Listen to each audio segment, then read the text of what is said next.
fuzier tradițional de pe Transalpina. Uitați un mieluț, îmi place mieluțul ăsta.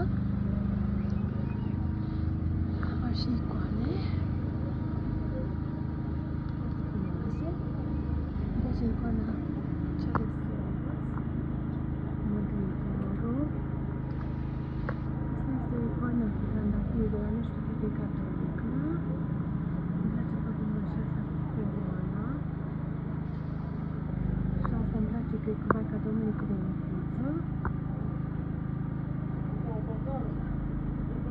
Foarte frumoasă. Tot e frumos. Aici este un război.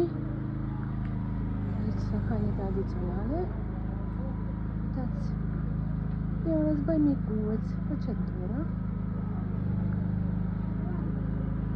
Și haine tradiționale. Îmi place detaliul această linie.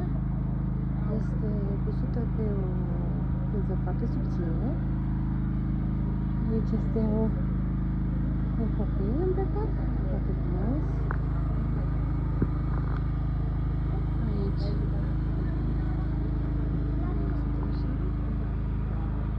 Tot felul de costume. Aici sunt decorațiile. Sorry.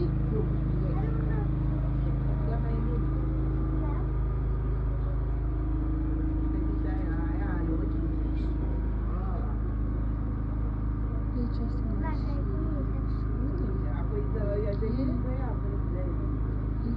un pat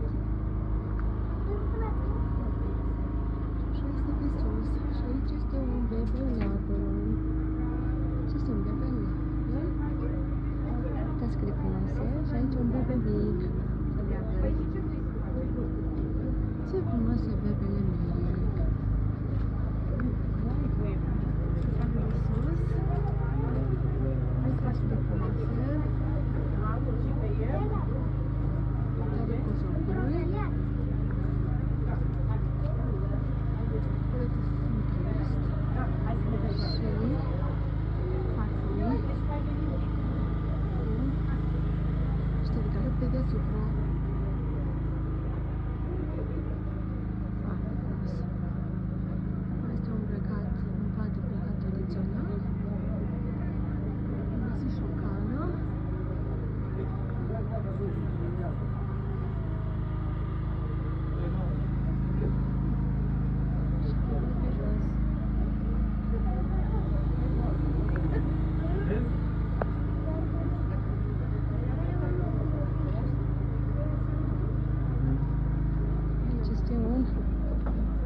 Tradițional, cred că este oltenesc.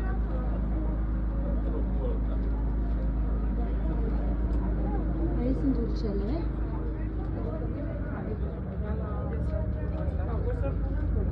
Aici.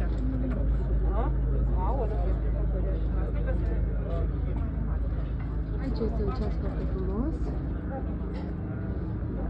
Sunt foarte mulți oameni care mănâncă. Flori frumoase. Lampele.